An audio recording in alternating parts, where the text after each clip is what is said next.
Hello friend, Jim here with JB's Big Adventure, coming to you from Lake Chapala, Mexico. Now, today's subject is something that's really important because not only are there a lot of folks that are in the States, but a lot of the folks that are in the States that are looking for a simpler, more relaxed way of living. So what I've done is I've looked at a real study of can you retire in Mexico on Social Security income. So what I'm going to do today is I'm actually going to go into some of the scenarios that you can then look at and say if in fact you can choose to live in Mexico on your Social Security. So there's two main factors here. One is what kind of housing do you expect? In other words, what kind of a house do you live in right now? Are you okay with that? Is that a 1, 2, or a 3 bedroom? How big is it? Those are some things that you're going to have to decide on yourself in regards to coming to Mexico. The second is, what type of a lifestyle do you live presently? Are you really busy? Do you stay at home a lot? Are you always having to travel?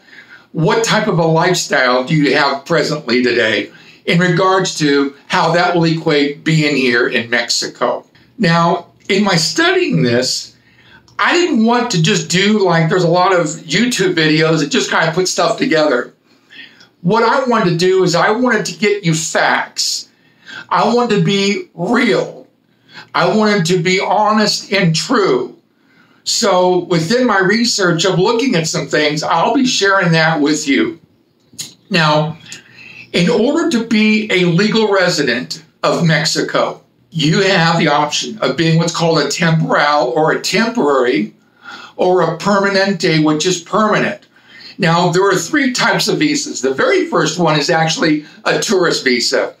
And what a tourist visa means is you're actually able to come to Mexico, and that visa is good for 180 days. In other words, you could be here for about 6 months and then go back into the States. Now, that gives you the opportunity of kind of seeing if Mexico is for you. Now, there are folks that come into the country under a tourist visa and never leave. And we were told by the Mexican consulate that that was illegal. Or what they do is they come down, they live here, leave within that 6 months, then get re-registered and come back in and do that back and forth. So just so you're up front, I wanted to make sure you know that that's not legal. Okay? Now, are you going to get caught? Can't tell you that. But what I can tell you is there's a better way to go. So there's a temporal visa. What this means is that you're not only able to be here for 180 days, but you're actually able to be here for 4 years. Now, that's a temporary. Then the permanente means that you can come and be here for as long as you want to be here. So each one of these visas requires different requirements. When it comes to your temporal, which is the temporary, because in the tourist visa, you don't have to qualify. In the temporal visa, here's what the qualification is. The Mexican government wants to make sure that you're solvent, that you've got money, you've got the ability to be able to sustain yourself here in Mexico.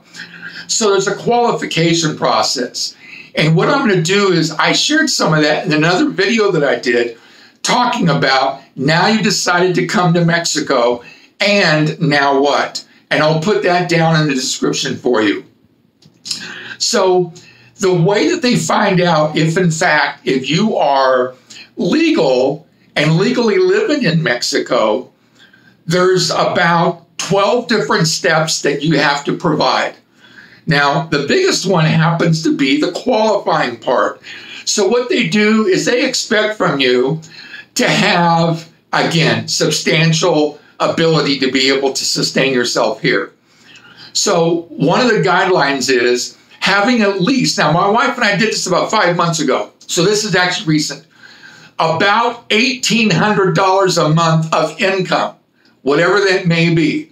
And it doesn't just have to be something that, you know, is a retirement or a Social Security.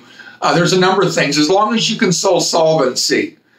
Now, $1,800 was, or right around $1,800, was actually the benchmark that we had to be able to prove. Now, with that, There's another way of actually applying and getting qualified, and that is if you have between $25,000, $26,000 liquid in the bank. Now, when it comes to your bank statements, they want 12 months of bank statements. And so when you're qualifying when it comes to the bank account, because what's going to happen is they really want to take a look at the full picture. So there's quite a few things that you want to make sure you look at. And again, there's another video that I produced that gives you actually the list of everything that you're going to need to know about. Now, here's what I do know. That in the States, the income that a person or a couple ends up making is usually what they spend. So if you make $1,200 a month, you probably spend $1,200 a month. If you make $5,000 a month, you're probably spending all $5,000 a month. So what I did was I did some comprehensive research. And again, these are the numbers I'll be giving you because I want to have educated information that I could actually pass on to you. So I'm going to do a comparison of Mexico, specifically here in Ajijic, Chapala, and Lake Chapala, as compared to the average of utilities and rents and those kind of things that are in the States. Okay, the comparisons I'm going to use is the difference from cost of living in Ajijic and Chapala here at Lake Chapala. It's 55% lower than it is in the States. When it comes to rents, typically, the rents here are 76% lower than they are in the States. Now, that's huge. That gives you kind of an idea of, okay, what type of a lifestyle would you be able to live and what you've got? And I'll be going through that here in just a moment. Now, let's talk about basic utilities. For electric, gas, and water, in the United States, that's $157. And here at Lake Chapala, it's $31. That's quite the difference. When it comes to internet, good internet, in the States, it's $117 a month. Here, Lakeside, it's only $18 a month. Another huge difference. When it comes to cable TV, it's $179 in the States. And here it's only $20. That's a big difference. So now let's take a look at renting. Now, if you're looking for a one bedroom, one bath, for the most part, an apartment, 1,005 square feet. And in the States, it's $1,270 a month. Here, Lakeside, it's between $375 and $450 a month. That's a big difference. So what that means is you can actually get, if you're single, a one bedroom, one bath. And let's say, for example, that it ends up being $400. And you're going to pay another, let's say, $60 in utilities. Outside of food, that means that you're able to live here on a very, very low means. Now, let's take a look now at a two bedroom, two bath. And that might be, there's two of you. It might be a family, a small family of one or two children. But here at Lakeside, there's something about here that you don't find in other countries, and that is this. When you start getting into some of these rents, there is a chance that they're actually going to give an incentive. And the incentive is all exclusive. That means all utilities are paid for. Everything from the electric to gas to water to having a maid to having a gardener to having internet service, cable TV, amongst some other things also, coming fully furnished. Now, in the States, you don't find that. But here, there's opportunities of getting into a place that's fully furnished. All you got to do is bring your toothbrush. So let's talk about that. For a two bedroom, two bath, in the States, $1,690, and you'd have to pay utilities, which might be, let's say, $1,700. Here in Ajijic and Chapala, we're talking about between about $550 and around $625 to live here. That's huge. That's really a big difference.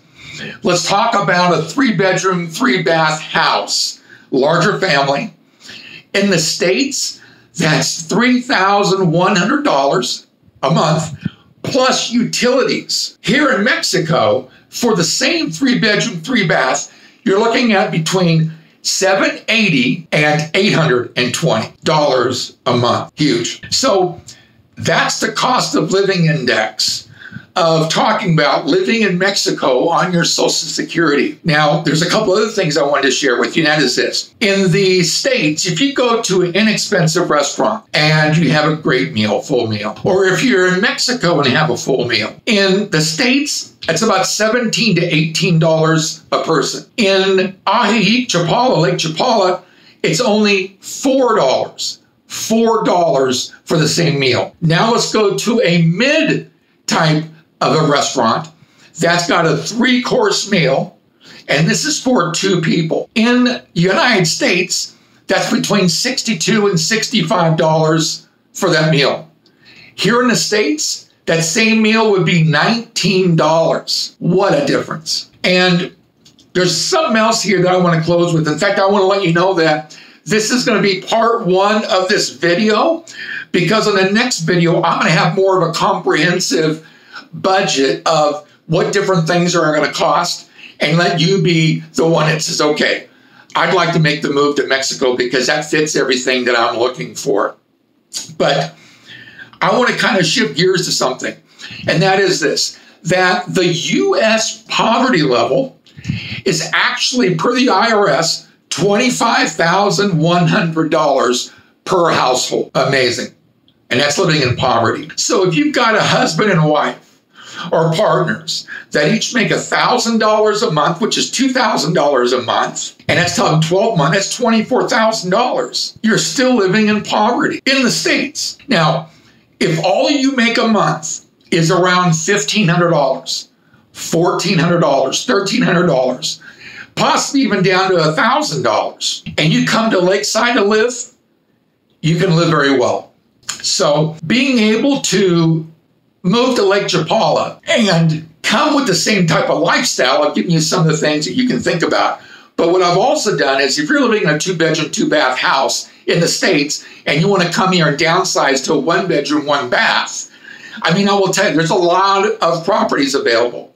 Now, this is being shot in September, and I will tell you that a lot of the Canadians have not come down because of COVID. So when they actually come down and they're in different communities all around Lake Chapala, what ends up happening is there's more places that are open and more of an opportunity of maybe doing some negotiating when you're renting something. So I wanted to share with you these numbers, because I really believe that when you put this together, and when you watch the second video, you're really going to see how this, in fact, can be a benefit for you, be a value for you, having all the information that you need to know. Now, again, down below, I'm actually going to show and have a link to the video.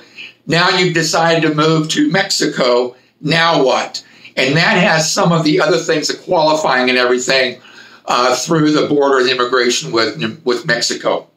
So I just want to encourage you, if you've enjoyed this information, I'd like to encourage you to go ahead and subscribe. It's a great community, it's a great channel, and you're part of a larger group of folks that are looking for ways and information about moving down to Mexico. If you'd like, give me a thumbs up. That helps other folks see that's a great video, because a lot of people are liking that video. You're not going to want to miss any of the videos that have come out, especially the next one, because it will then be the detailed information of literally step by step, bill by bill, what it will actually cost you reality-wise on a monthly basis. If you'd like, leave a comment.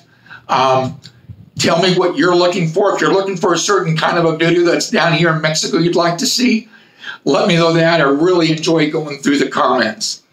And as always, I want to wish you to have an awesome day, and we'll see you on the next video.